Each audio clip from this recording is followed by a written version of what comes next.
Hello, powerful one. Welcome to this edition of Inner Growth. It says, Hey. Did you know that you were conceived and built for service? You were made very powerful, very resourceful, and also resilient on the 4 levels of your being. You know, we have talked about the 4 levels of our being before now. We said that we exist at the mental level, we exist at the physical level, and the physical levels are broken into this physical body and the environment. And then, of course, we live at the spiritual or the psychic level. The word psychic is an adjective coming from the word psyche, which is soul. We understand that modern psychology mistook that to mean mind. Hence, the word psychology comes from the study of the mind, which has nothing to do with the study of the soul. Who can study the soul except the soul itself? Now, there are no mechanics, there are no ways designed by any human being that the soul can be studied. It's just like saying you want to study God, because the soul is a drop of the Almighty. If you were to stand by the seashore and the sea wave hit the shore, and you have some tiny particles hitting you, you know how that feels. Each of those tiny particles, consider them the souls, while the entire ocean itself is God. I'm just using that as an analogy. It doesn't fully explain it. But you know that if God were an ocean, you are a particle of that God. It's like the distinct rays of the sun being part of the sun too. So we exist to serve. We were designed to serve. And we serve at the material, mental, and of course, at the spiritual level. Now, how do we do this? At the physical level, we contribute to society. We improve the lives of every being, every entity, whether they be human, animals, plants, minerals in our environment. We put in our best to make them beautiful. We serve the institutions, the government that have been put in place to create order. Now, the entire work you and I do in the physical are meant to actually contribute to the environment, the society. Sadly enough and funny enough, it seems as if we have been groomed from birth to death to serve that aspect of our being, which is the material, physical aspect of our beings, contributing to society, making it better than we met. It is a beauty to behold. But society will not be fully served if we do not graduate our service beyond the physical and then come to the bodily.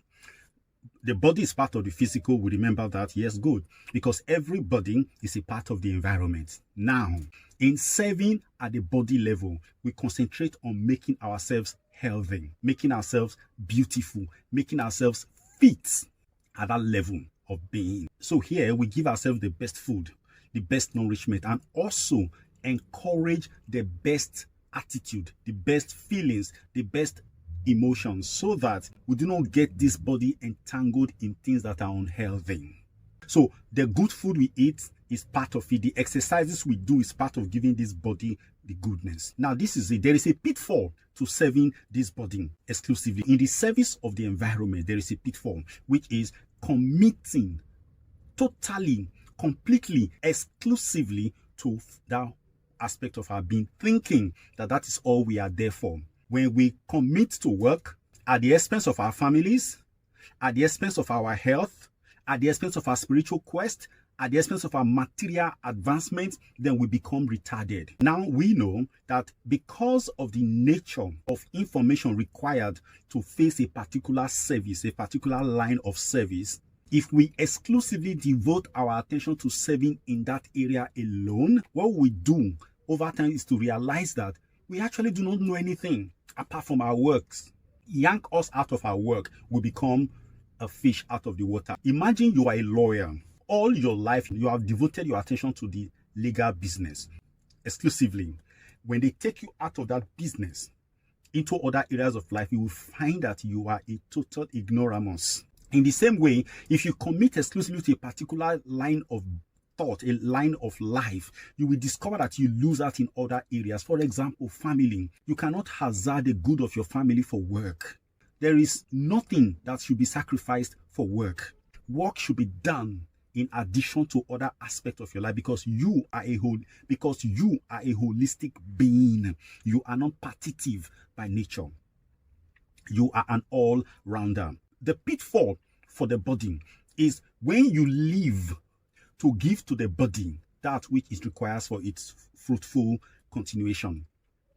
That becomes a problem. A lot of us are so committed to serving the good of this body that we forget every other thing about ourselves. For example, exercises are part of ways we contribute to this body, eating well. But when you now live to eat, you are obsessed with that aspect of your being, then you will lose the other aspect of it. The reason you are to serve this body and make it healthy, make it happy, make it feel good, that you can be allowed by the body to face the higher things.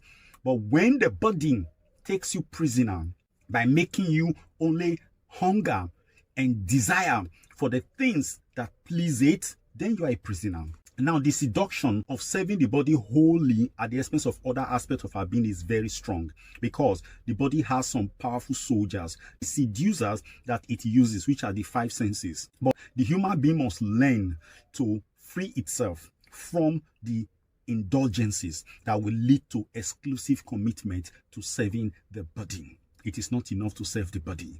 One who serves their body exclusively are slaves of the body. And you know who they are?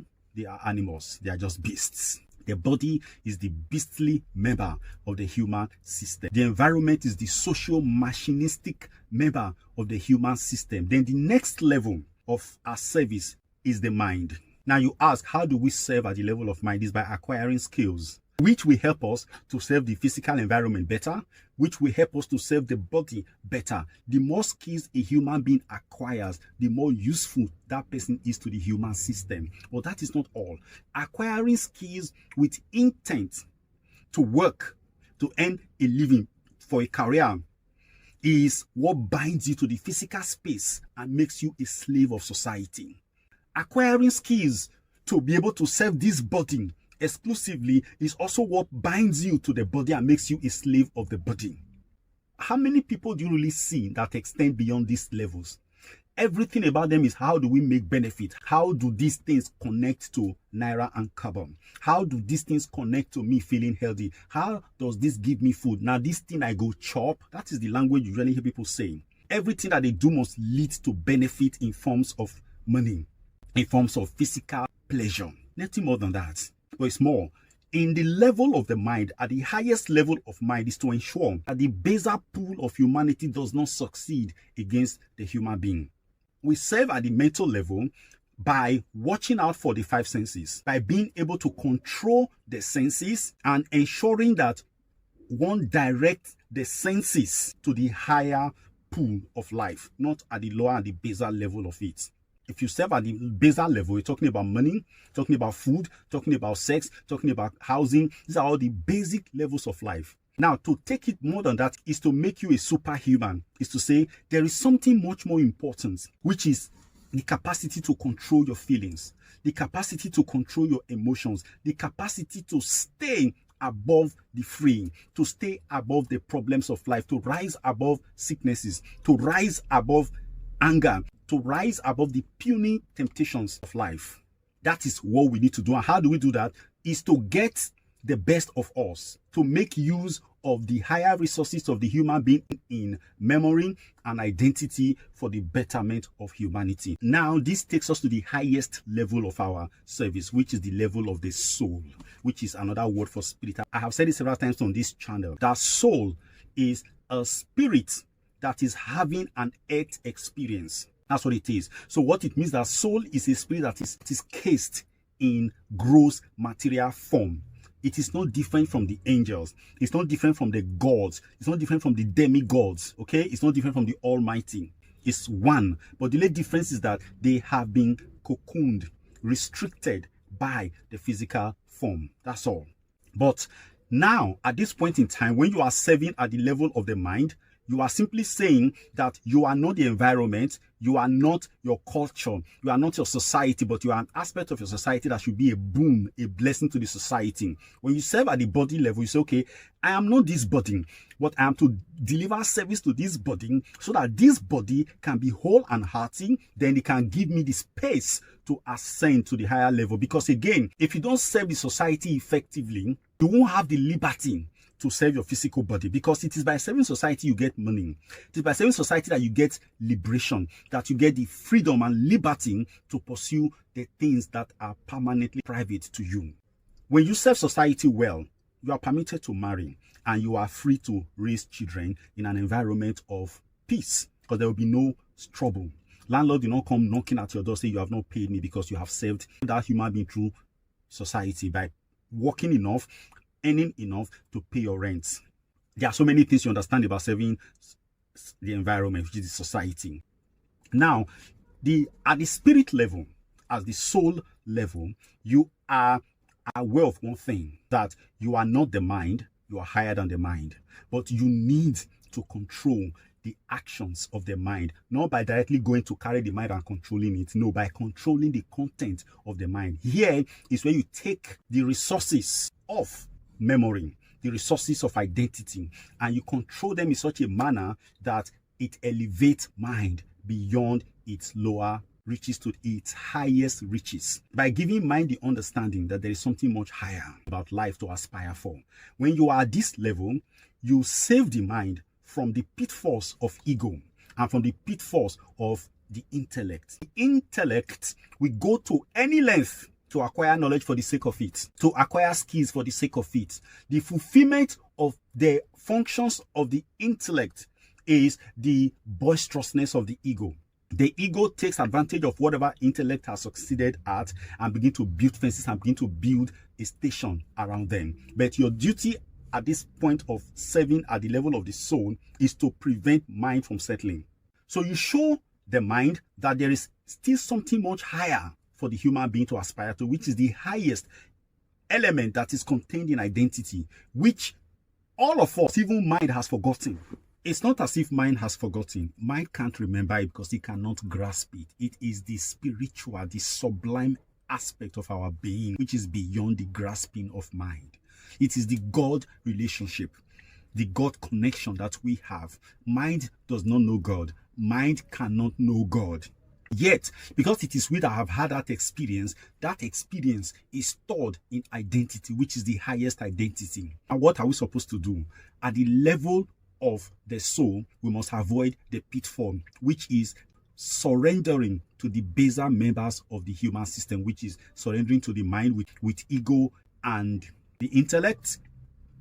When the ego, intellect also depend on memory and baser identities, we must make sure that we don't allow this to happen. That is where we talk about sin. When the soul allows the mind to stray, then it's living insane, because whatever the mind does is not bringing the supreme, the source into it. It is the forgetting of the source that is sin. Because when we forget the source, we lose our powers. And that is when the onslaught of the baser members of our human system becomes very strong against us. We become powerless before them. Just being aware of who we are, of that identity in its most remote sense, gives us power above all things. At the level of the mind is to avoid the lure of surrendering to the ego. The ego is the big enemy to avoid allowing it to take the control, because ego works closely with the intellect. When the intellect succeeds at anything, the ego vaunts and boasts with it. People who are very intellectually driven are also very egotistic. They think that is the be it all and the end it all. Knowledge is not enough. You must get to where you cross the ladder of knowledge and get into knowingness, which are two different things.